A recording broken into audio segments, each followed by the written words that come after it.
You know, you're always hearing about what foods you should eat and what foods to avoid. Today, let's talk about some reasons why. This is a Healthier Michigan podcast, episode 182. And coming up, we'll explore the benefits of an anti-inflammatory diet. Welcome to a Healthier Michigan podcast. It's a podcast that's dedicated to navigating how we can improve our health and well-being through small, healthy habits that we can start implementing right now. I'm your host, Chuck Gatica. Every other week, we'll sit down with a certified expert and discuss topics that cover nutrition, fitness, and a lot more. And on this episode, we're diving into what chronic inflammation means. What is it and how it contributes to chronic illness, and what foods you should eat and I should eat to stay away from it. With me today is registered dietitian for Blue Cross Blue Shield of Michigan, Shanti Appello. Hello, Shanti. Hello. Good to have you back. Yeah, likewise. Yeah, thanks. So I guess, when I thought about this episode, I kept thinking not too long ago, if you would have mentioned the word inflammation, I would just think it's that red area, around where I got a sliver. It's the stuff you can see. Mm-hmm. But define it for us. What is inflammation and why is it bad for us, especially long term? Yeah, I hear it thrown out a lot too. Yeah. I think everything kind of gets blamed for inflammation in terms of our health, which does have some reasons behind it. So I do think it's a good idea that we talk about what it is and the difference between short and long term. So inflammation is our body's natural response to some injury or invader. You think bacteria, viruses, toxins, right? So in the short term, it is helpful because say you sprained your ankle, your body's going to rush these immune cells to the area to make sure it's healing properly. But chronic inflammation happens when that response kind of sticks around, even when we don't have a clear threat. Our ankle isn't sprained anymore. Yeah. But when it comes to food, we have excess sugar in our diet, refined carbs, certain fats, environmental exposures, even like smoke and pollution. This can make inflammation linger over time, which then can lead to problems in the long term. So it can, it's been linked to a lot of chronic conditions. So for example, heart disease, and it does that because it can damage our arteries, type 2 diabetes, because it can interfere with insulin, and then Alzheimer's, some cancers, and I could go on. Yeah. And what's interesting about this is what you said. And as you went through a list, and I know it's not the exhaustive list of how we get inflammation, I can't see that stuff happening in many cases, right? I mean, unless I'm feeling off or I feel a palpitation or, something that leads me to go to the doctor. A lot of this inflammation, I don't even know what's going on in a part of my body. Exactly. Maybe you don't feel right, but you can't see it. And that's because, and how researchers find inflammation in the body or how they measure it are by these markers. It's called C-reactive protein. So they're these tiny, tiny markers that we can't see. But when we have elevated levels of them, they are associated with this increased disease risk. And so those markers, are they particular to one kind of inflammation in a certain part of the body, or all parts of the body could give you these markers? I think it's a lot more complex than I could probably describe, right? But we can definitely dive into how different foods can impact some of these inflammatory markers. So, for example, we have something called cytokines in our body. So they're these basically these proteins, and they signal between our immune system and other tissues. And so they can promote inflammation. There's certain cytokines that do that. There's like TNF alpha. I'm trying to think back to my my biochemistry days, right? I won't know what you're telling me anyway, so I just know you're the expert. Thanks. But anyways, these molecules are going to drive this inflammatory response. Yeah. So then we have the opportunity through food to then help reduce some of these markers. So for example, omega-3 fatty acids, think your fatty fish, salmon, we talk about that all the time. But that's something that can help kind of balance this anti-inflammatory molecules to kind of help combat the cytokines. And I know we heard about that during the outbreak of COVID. This cytokine, it was kind of like an attack that could happen to your body. So you're talking about some foods that are helpful. Are there other foods, not that protect us from, a contagion like that perhaps, but from other things as well that could be giving us problems and inflammation? Yeah. So, ultra processed foods, we talk about these all the Yeah, time, we but, do. Yeah. our traditional packaged foods where we can't really recognize what the food is anymore because it's gone through so many processes and so many ingredients have been added to them, like additives and things like that. But anyways, there was this British Medical Journey study in 2023, and it tied these ultra processed foods to elevated inflammatory biomarkers. So the ones that we were talking about. We also see that red and processed meats are culprits of this. So, when they're charred or cured, especially, they tend to be a problem for inflammation. And then anything that has really high glycemic index. So, like, think your white breads and pastas, your baked goods, really sugary drinks. Those are going to go in that category too. And then excess saturated fats, like if you're eating fried foods often or, a lot of packaged foods, those can also contribute to this inflammation. You just took everything out of the 4th of July celebration that I went to, right? Can't have a hot dog, don't have a snow cone, forget the cookies that people bake. But I guess there's balance to this. You and I have talked about this a lot over time too, right? I mean, is it one cookie likely isn't going to derail most people and send them into some kind of massive inflammation, right? Yes, it's when over time we continue to feed our body with these foods and all throughout the day, and I think it can be easy to fall into that kind of pattern if you kind of fall into a convenience sequence in your life where you're like, oh, I'll just pick up some food, I'll just go through fast food, and then it kind of becomes more of a regular thing. So we can definitely break the habits by introducing some better foods, right? And there are some other foods besides the omega-3 fatty acids that we can talk about that can help towards kind of fighting inflammation. Yeah, so let's talk about them because I'm all for fighting against this idea, especially when it's like this invisible invader that I don't even know I may have, Yeah, let's kick its butt. So spices like turmeric can reduce inflammation, and it's not just like having a little bit of turmeric sprinkled on your oatmeal. I know that people have done that before, but it's quite a bit of turmeric. Like you have to have a couple tablespoons a day. Something that does make it more potent is black pepper. So just adding a little bit of black pepper increases its effectiveness by 2,000%. So if you're ever going to have turmeric for anti-inflammation, make sure to do that. Yeah. We can also look to our leafy greens, our berries, anything that's really high in antioxidant content, because antioxidants can help kind of neutralize these reactive oxygen species, as we call them, that can contribute to inflammation in the body. So it kind of helps bind to these free radicals if they're kind of floating around without a friend where they can do damage. Then the antioxidants then bind to them and can stop them from doing continuous damage. So really colorful fruit and berries, blueberries, blackberries, those are great options. But also things like leafy greens, as I said. So have those salads this summer. Load up the spinach salads, put a bunch of berries on them, and of course, some lean proteins, and you've got a great kind of antioxidant meal. And I'm having deja vu again, if you will, because we've talked about the goodness of diets or lifestyle changes like you're talking about, right? Antioxidant rich foods, colorful foods.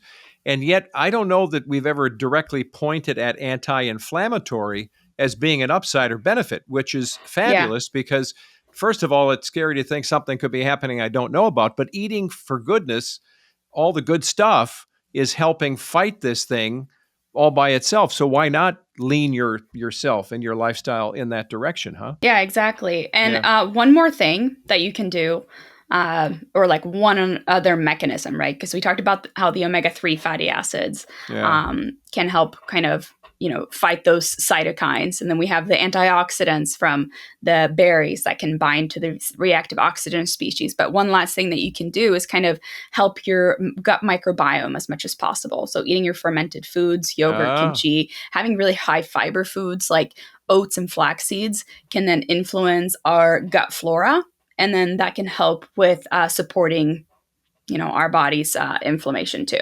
Man, we keep hearing more and more anti-inflammation. We keep hearing more and more from various studies, Shanti, right? About, brain health connected to gut health. I mean, there are all these connections that we keep discovering more about that just leads us to want to do better. Yeah, absolutely. And, when we think about diets, right, because it can sometimes be helpful to define these eating patterns into one thing. And it really all comes back to the Mediterranean diet, which is, fruits, veggies, fish, olive oil for your fats, right? Cutting out the saturated fat as much as possible. And Yeah. then leaning a lot on those plant-based proteins. Well, Mediterranean diet could be equal sign. What's the brain diet is the The salt mind diet, diet. the mind Yeah. diet, right? Came out of Yeah. Cleveland Clinic, I think, in part.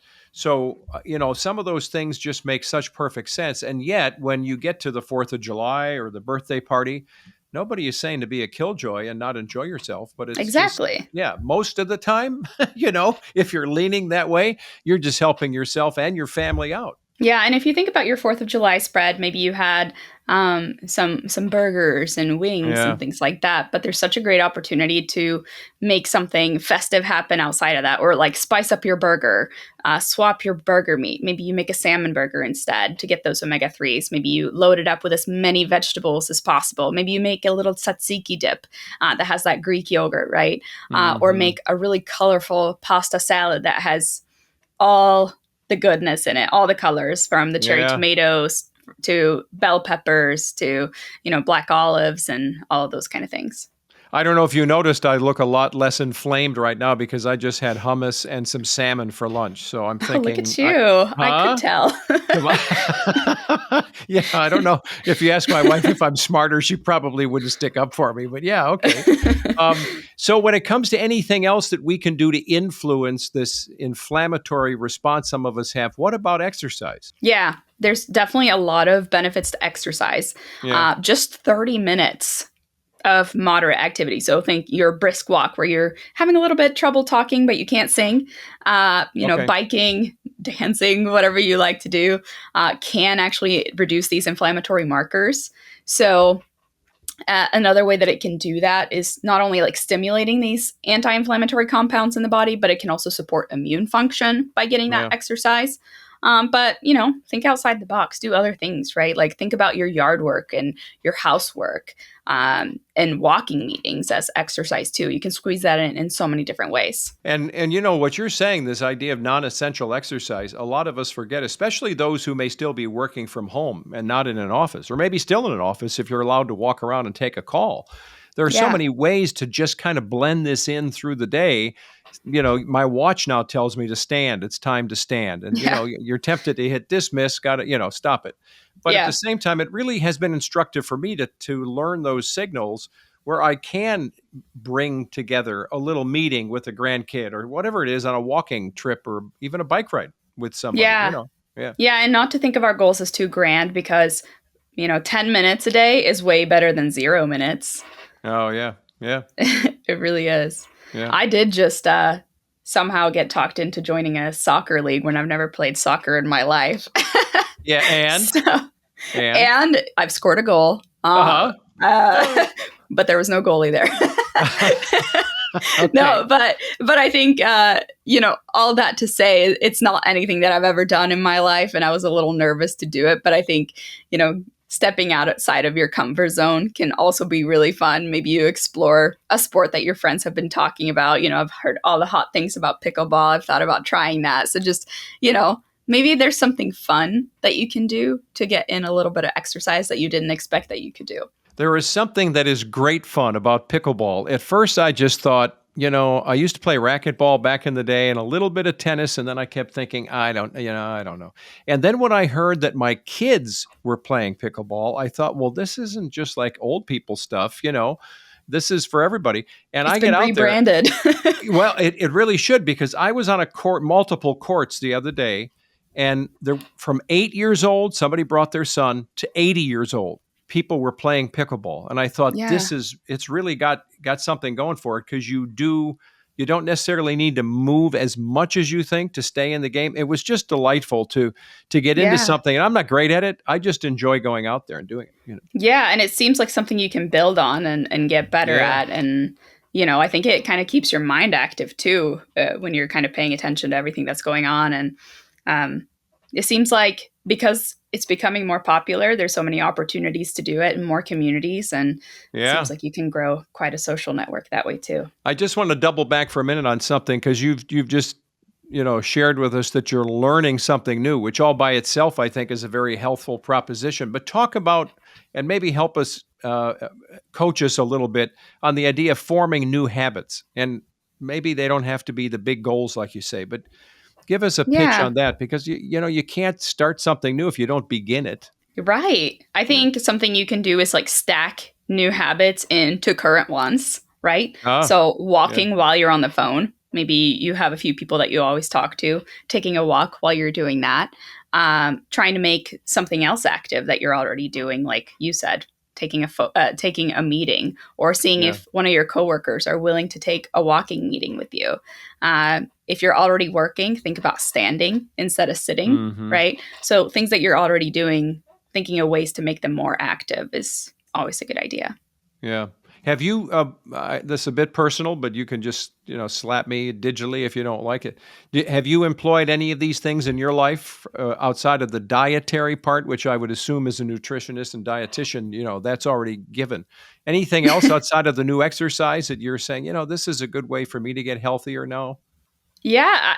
So I mentioned the soccer, but another thing that I started doing a year and a half ago was golfing. And that's something I always perceived as being very boring, but now it's all I want to do. But is it? Good for you. Yeah. It's one of those things where I feel like I can stack like my social life into something active, right? So people that I want to see, hey, we can walk the course and we'll all get 10,000 steps in today, right? Yeah. And just, I don't know. I think I'm just looking at ways to be more active socially. And that's been working really well for me, whether that's taking a walk, kicking the soccer ball around with my husband, or, trying a new park with my dogs. Well, the whole golf thing, that could be a whole new podcast episode. I've played 6 times in my life. I love every minute of it. Shanti, I am so bad. I'm embarrassed to be out there, right? And I just keep thinking, if I just slice the ball and everybody thinks it's a joke, that'll be fine, but it's really me. So I've really wrestled with this, and maybe your encouragement here is good for me too. I've wrestled with how long do I want to take in my life and learn something new and be frustrated? And yet there's still the fun factor, like we're talking about with pickleball. So I may give it a try. Yeah, I think you should. Yeah, go to the driving range, see how you hit them. It's, the little dopamine hit of getting a good swing is great.